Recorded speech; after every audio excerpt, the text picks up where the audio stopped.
Welcome to Behave Yourself, the podcast that aims to bring the science of human behavior and how you can apply it to your own life and become the happiest, healthiest, and most successful version of you. We're two behaviour analysts with backgrounds in personal training and nutrition who've struggled in the past with confidence, weight loss, breaking promises to ourselves, and constantly trying the quick fixes. We bring the science and show you how to apply it confidently and consistently towards your own goals and how to actually create a lifestyle change. Behaviour analysis is the science of human behaviour, and we all engage in behaviours that either move us towards the direction of our goals or hold us back from living the life we desire. I'm one of your hosts, Emily McRae. And I'm your other host, Jo Wesley.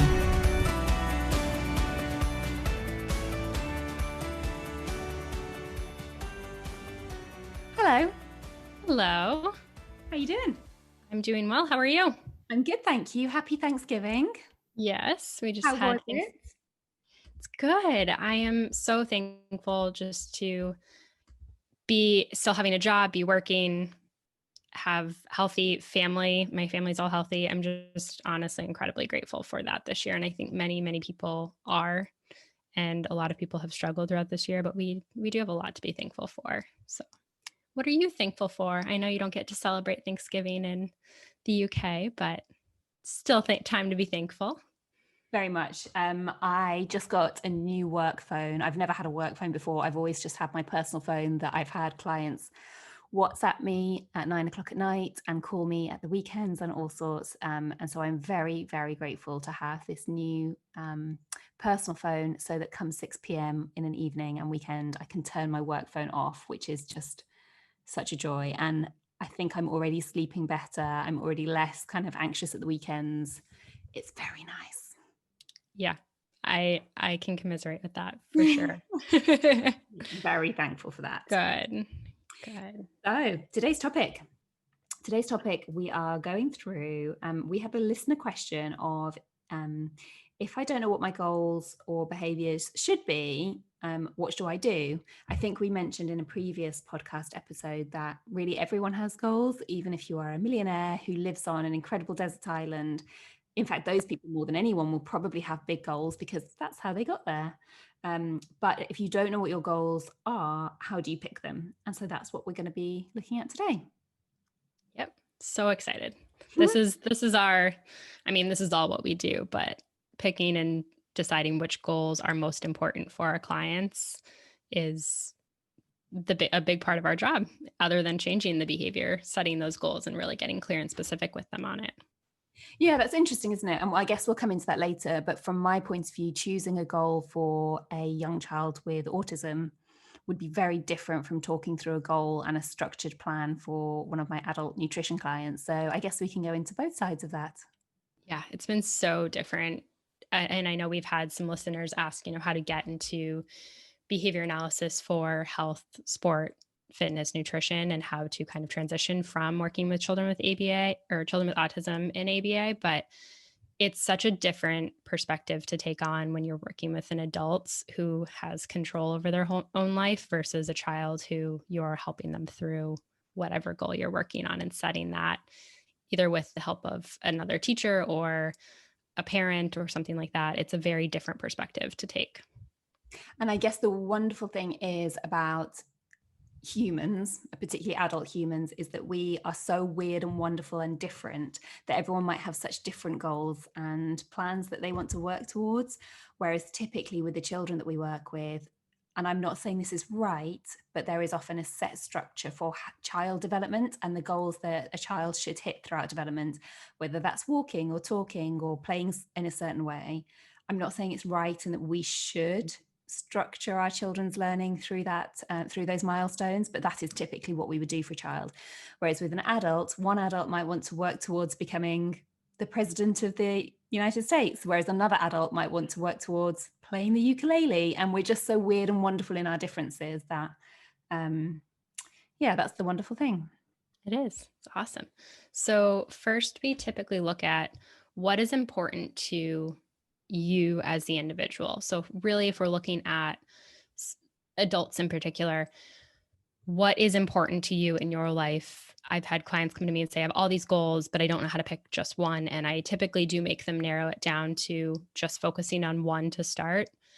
And it's hard because we have all these things. We want to revamp our whole life every Monday, but how do we pick which is the most important goal in your life right now?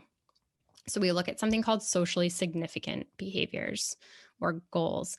And what that means is it going to be impactful for you in your life? And then also in your surrounding environment, the people that are surrounding you, your family, your friends, your coworkers. Is it significant and valuable? Like, is your behavior change valuable to them as well as you? So, what you want to start thinking about is looking at these individual behaviors, which one is going to kind of get the ball rolling. Sometimes I go with my clients and say, okay, we're going to go with the one that's the simplest first, or it's the one that is the highest priority, maybe not the simplest, but the highest priority in terms of necessity to get done. So if they're not moving at all, that's going to be the highest priority. It may not be as simple as drinking water, but it's the higher priority because they haven't been moving at all. It's very individualized. Joe, you just looked up a definition. I could tell. You just saw the Cooper, Heron and Hewitt Yes. lugged out from the bottom of my drawer. Yep. Actually, Cooper, Heron and Hewitt don't have a strict definition of socially significant or socially valid.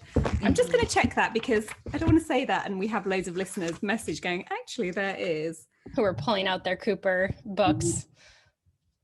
No, I'm sorry. So social validity is defined as it refers to the extent to which target behaviours are appropriate, intervention procedures are acceptable, and the important and significant changes in target and collateral behaviours are produced.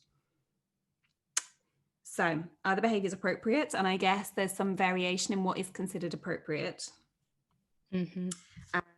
Are the intervention procedures acceptable? So I guess are the behaviours you're going to have to do to work towards your goals? Can you actually do them? Are they reasonable? And will the changes made be significant and worthwhile? I would interpret that as. Would you agree? Yes. Yeah. And it's very different. Again, I think we talk about Cooper, and this is our big behavior analytic textbook that every behavior analyst has in their arsenal of information. And it's very much geared towards children with autism in the way that they lay out a checklist or some examples. They do give more kind of adult oriented examples of typically developing adults, especially with weight loss. But a lot of these things are geared towards children. And when we look at age appropriate, sometimes you'll have a client who is 13, but if they don't have play skills, what are the play skills? We're not going to teach them to build blocks. We might teach them to how to play a video game with their peers. So keeping it age appropriate, but also enjoyable for them and valuable for them. And that significance is it something they could play with their sibling or their family? Yeah. And that's where that would become age appropriate versus non-age appropriate. And even for some younger children, I might be going through one of our assessments, VB MAP, say for, I was doing one for an 8-year-old this week, and one of the play targets is role play with small world toys. And he is which means role play with small world toys might be playing dress up or playing mummies and dollies with a kitchen and like pretend food. But the 8-year-old that I was doing this for is such a boy's boy, and he likes technology and he likes like running around on the football field. And so even though that might be an appropriate skill for an 8-year-old, it's not appropriate for him. He would hate it. And so I'm not going to force him through that, even though it would color in the nice box on the assessment form. So that was thrown out, much to some of my colleagues' annoyance, but hey ho.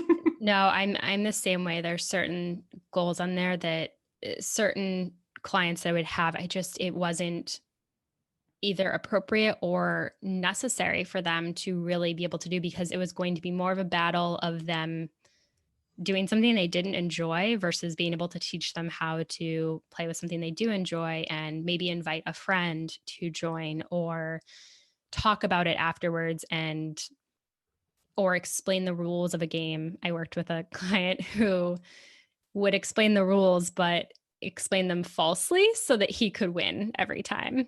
So it was learning to explain the rules to a friend, but explain them according to the way that the manufacturer inclined to like intended them to be. So it was socially valid for him to learn this skill of explaining the rules because he wanted to play games with friends and neighbors, but was not doing it in a way that was would lead to friends wanting to continue playing with him in the future. So we also look at it shouldn't ever be for someone else's benefit. And in Joe's got something to say. I'll I'm let going you to stop pop you in. there. I think we've jumped a huge step. So Yeah. we're kind of looking at defining our goals once we know where we're heading towards. But kind of going back to the initial question of what the listener was asking, they were asking, I don't know what I want to be doing and don't know what goals. Yeah. So I think before we even get to this stage, I think we've talked before about our future self or our kind of ideal self or the self that we want to be working towards. So if you could kind of dream up your future self and what you would like them to be. Maybe they are the CEO of the company that you work for. Maybe they have a whole new career.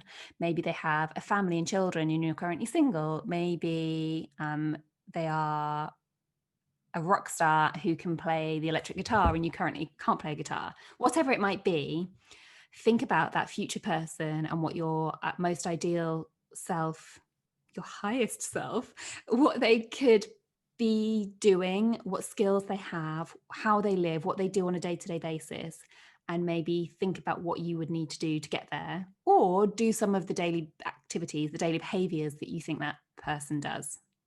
Mhm.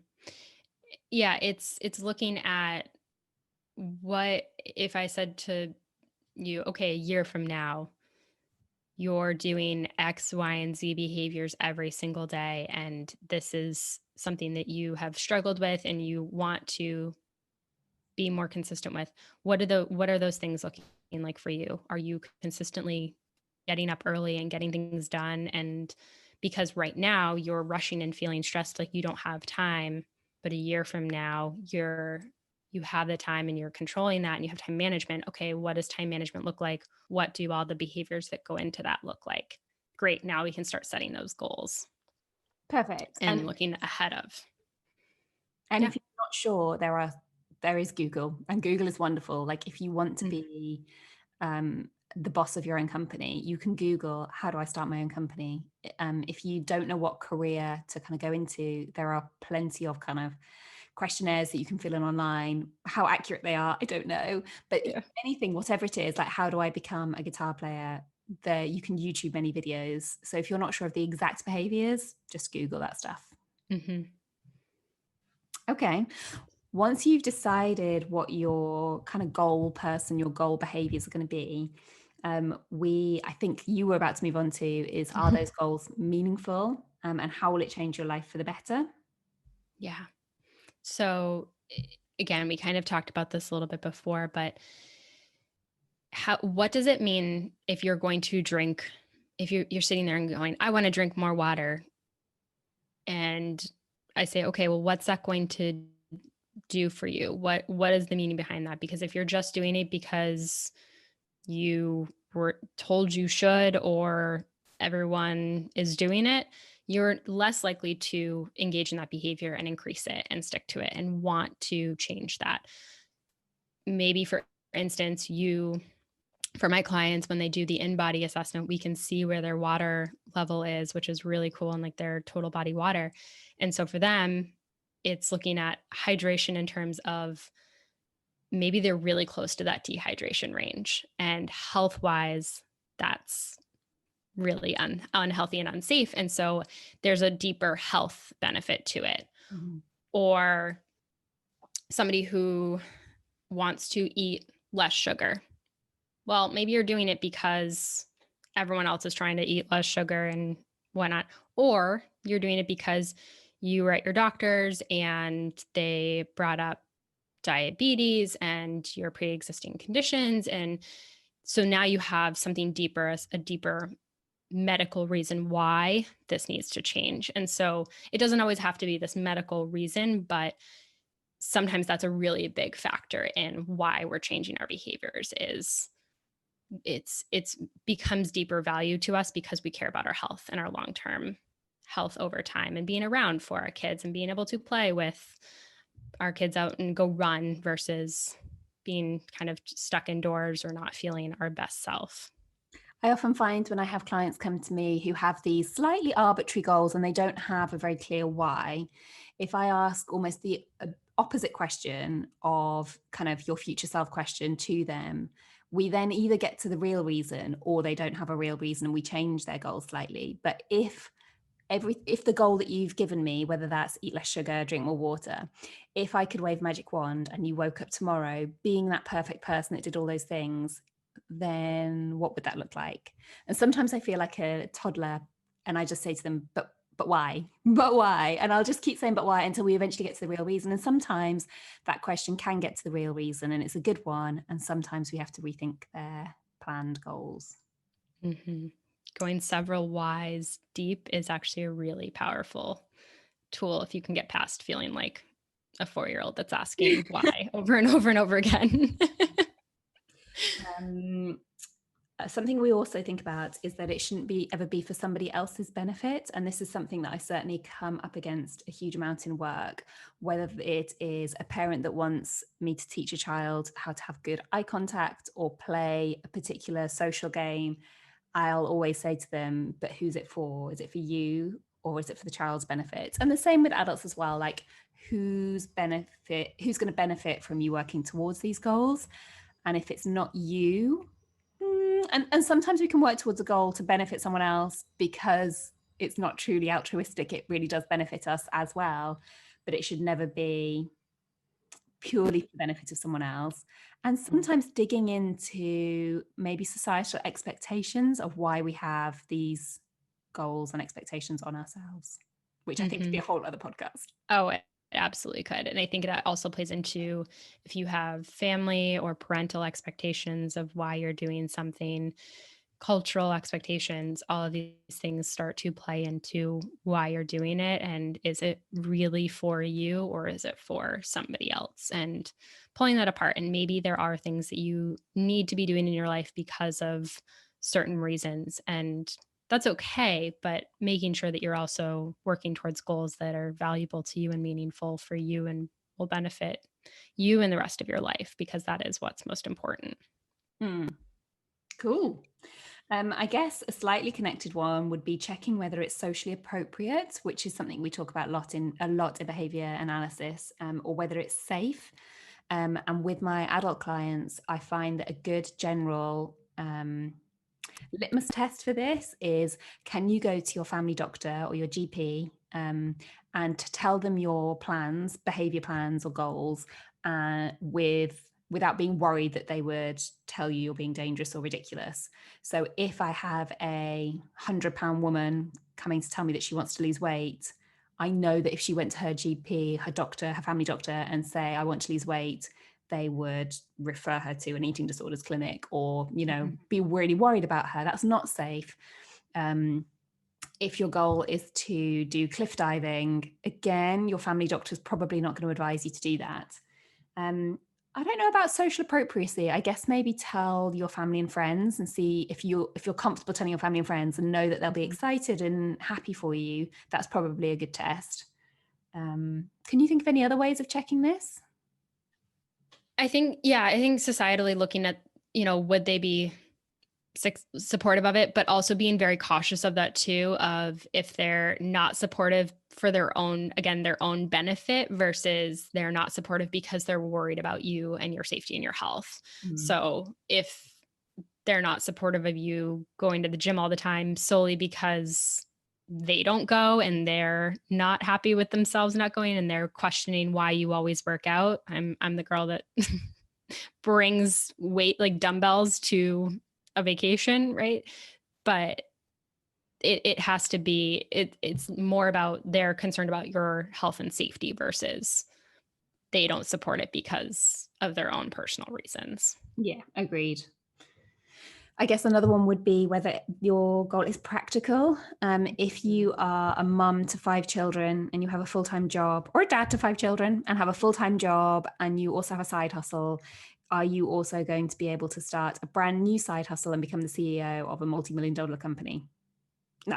Probably not. But is it practical with the resources and the time and the abilities that you currently have?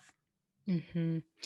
And is it practical even I think I mentioned this on a previous episode of trying to get 1 minute or 2 minute walk in between clients for a training client that I have. And we were trying to get more walks in. And it's just not practical or reasonable for her to take a walk in between clients because her clients are back to back. So even just looking at the simplicity of your schedule and is it practical to try and wake up every morning and work out in the morning, or are you better off doing it on your lunch break or at night? Where is it the most effective? Totally. Yeah, my mum has been really excited that she's mentioned on so many podcasts, although my dad has been a bit shirty, like, why am I not mentioned on podcasts? Anyway, my mum was told that weight-bearing exercise is good for older people to prevent osteoporosis and whatnot. But every time she tries to lift weights, even really light ones, she ends up pulling a muscle or hurting herself slightly. And so that's not practical and it's not safe. So we were talking through, you can just stand at the kitchen counter, hold on and do body weight squats. That would be much more practical and safe for her. Yeah, absolutely. It's funny, I haven't mentioned my mom as much on here, but she is listening. So Hi, we Emily's figured mum. out we've we have figured out a workout plan for her. So she's set up a nice space, made it easy, made it practical. She's doing it in the morning, right when she gets up, 2 days a week. We are starting with, again, nothing big. She goes, I want to do more, but to be effective, we're starting with 2 days a week. So she's doing good. She got 2 out of 2 this week, hitting goals. And is she enjoying it? I think so. I'd like to hope so. We'll see. We'll check in on her. And that's another important thing for these targets. If you Mm. aren't going to enjoy it, you're probably not going to be able to maintain it long term. Like me and my journaling, I had given myself a goal of journaling every day, and Emily will attest to the fact I came on here week on week moaning and whatting about it. It wasn't enjoyable, so I have changed that goal. I'm now doing it as and when is needed, maybe once a week, maybe when more often when I'm more anxious, but it was not enjoyable. So your goals and Yeah, your behaviors have to be enjoyable. they do. And I think some people think that as a trainer and fitness people and health people, we just like enjoy working out all the time. I enjoy the feeling afterwards and most of the time enjoy my workout. Sometimes if I write myself a workout, I really don't like myself for what I wrote in the workout, but you do end up enjoying it. But there's some things like Joe's journaling that she was just even through it was not enjoying that process. And so it does need to be enjoyable. I know we keep using that word. I don't have another synonym for it. You have to That like it. You have to be being happy towards said, it. yeah, Hmm? that being said, if it's to do with food and foods that you don't find enjoyable, I would say, like I did with my journaling, you have to give it time. Mm. Um, your taste buds take time to develop over time, and there's a lot of research into how our taste buds develop and how different foods can become more palatable and less palatable. So if you're going to come to me and say, I just don't like vegetables, we're going to have a serious conversation, but it takes time. So give it some time to work through these vegetables, and we can talk about maybe on another episode how to make enjoyables more fruit and vegetables, how to make fruit and vegetables more enjoyable. Mhm. But if you haven't eaten any vegetables since you were a child, you probably won't enjoy them to begin with, but you can learn to enjoy them over time. Okie Perfect. doke. Any examples before we go?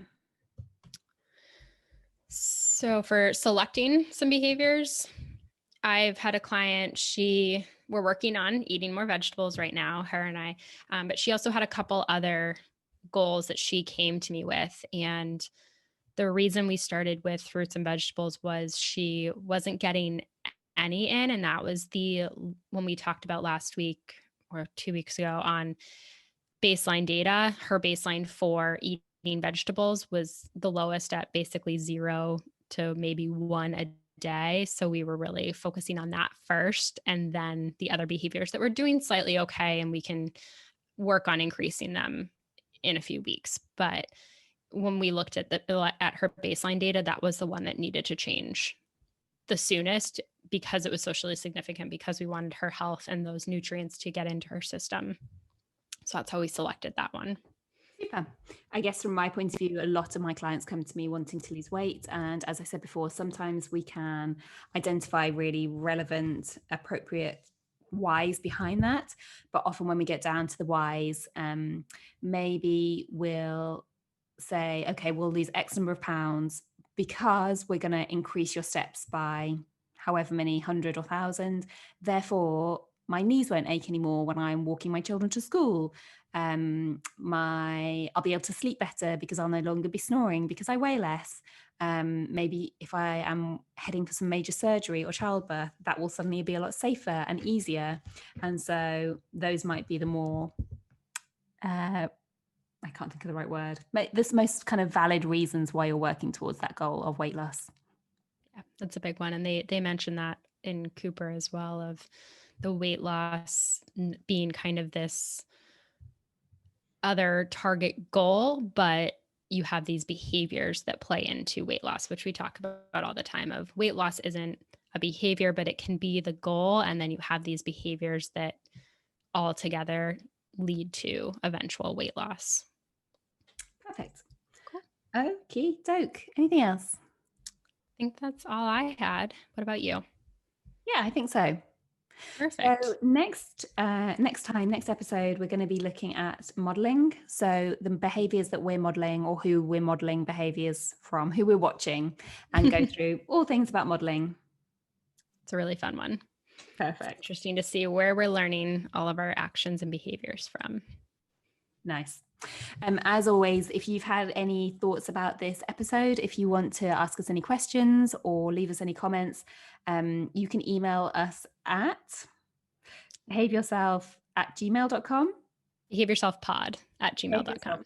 All of these are in the show notes, guys, if we ever mess them up.